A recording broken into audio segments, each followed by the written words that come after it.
पत्नी के द्वारा किया गया 498 का केस कर दिया गया खारिज, यानी कि खत्म। जी हाँ, बिल्कुल सही सुन रहे हैं आप। कई बार ऐसा होता है कि पत्नियां जानबूझ के चली तो जाती हैं थाने या फिर कोर्ट और कंप्लेन कर देती हैं, लेकिन कंप्लेन में इस चीज का वो जिक्र नहीं करती हैं कि उनके साथ घरेलू हिंसा तो हुई है, लेकिन किस समय हुई है, किस दिन हुई है,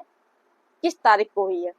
इन सारी चीजों का कोई भी जिक्र नहीं होता है। वो सिर्फ जनरल एलिगेशन लगाती हैं कि मेरे ससुराल वाले, यानी कि सास ससुर देवर जितने भी लोग होते हैं जिनका भी नाम जोड़ना चाहती है, जोड़ करके बताती है कि ये लोग मुझे प्रताड़ित करते हैं, दहेज की डिमांड करते हैं। तो ऐसे जो दहेज के केस किए जाएंगे जिसमें कोई भी जिक्र नहीं किया जाएगा कि किस समय की बात है, किस तारीख की बात है, कहाँ की बात है, तो ऐसे केस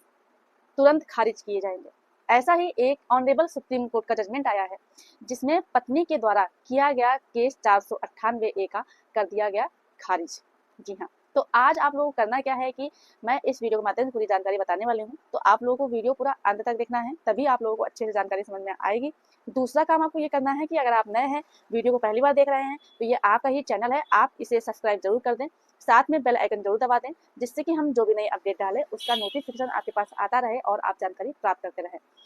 नमस्कार दोस्तों, मैं एडवोकेट दिव्या, आपका आपके इस यूट्यूब चैनल में स्वागत है। इस केस में भी यही होता है कि पत्नी के द्वारा केस किया जाता है 498A, 323, 504, 506 और धारा 34 आईपीसी के तहत। पत्नी कंप्लेन करती है अपने सास ससुर के ऊपर। फिर इसके बाद जब वो कंप्लेन करती है तो वहाँ पुलिस वाले इन्वेस्टिगेशन करना शुरू कर देते हैं। इन्वेस्टिगेशन होती है, फिर चार्जशीट बन जाती है जो कि कोर्ट में प्रोड्यूस हो जाती है। इसके बाद पत्नी ने जो एफआईआर की होती है उसके अगेंस्ट में जो सास ससुर होते हैं वो जाते हैं हाई कोर्ट एफआईआर को क्वेश कराने के लिए, लेकिन वहां से उन सास ससुर को कोई भी राहत नहीं मिलती है। तो फिर उसके बाद वो लोग पहुंचते हैं ऑनरेबल सुप्रीम कोर्ट। तो हम जिस जजमेंट के बारे में बताने जा रहे हैं उस जजमेंट का नाम है कैलाश बेन महेंद्र भाई Singh Patel and others versus state of Maharashtra and others का, जिसके अंतर्गत सास ससुर के ऊपर धारा 498A, 323, 504, 506, 34 आईपीसी के तहत कंप्लेन की जाती है। फिर जब मैटर सुप्रीम कोर्ट जाता है तो वहां पर सुप्रीम कोर्ट के सामने पूरी बात रखी जाती है, पूरा मैटर जाता है। ऑनरेबल सुप्रीम कोर्ट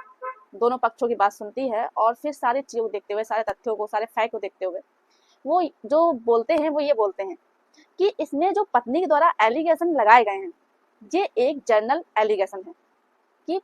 पत्नी के सास ससुर के द्वारा पत्नी को प्रताड़ित किया गया है, दहेज की डिमांड की गई है, लेकिन इसमें इस चीज का कहीं भी जिक्र नहीं है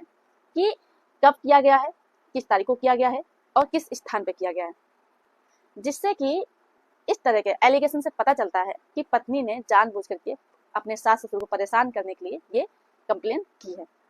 तो इस तरह से जो पत्नी के द्वारा एफआईआर की गई थी उसे खारिज कर दिया गया।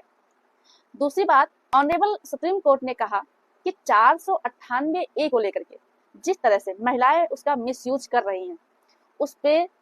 गवर्नमेंट को, सरकार को ध्यान देना चाहिए और उसके लिए कुछ ना कुछ कानूनी उपाय निकालना चाहिए। जो कि पुराने एक केस का हवाला भी दिया, जो कि अचन गुप्ता का केस था, उसका हवाला देते हुए कहा ऑनरेबल सुप्रीम कोर्ट ने कुछ गाइडलाइन दी, जिसमें बताया, पहली बात जो कही वो ये कही कि सरकार ने जो नया कानून बनाया है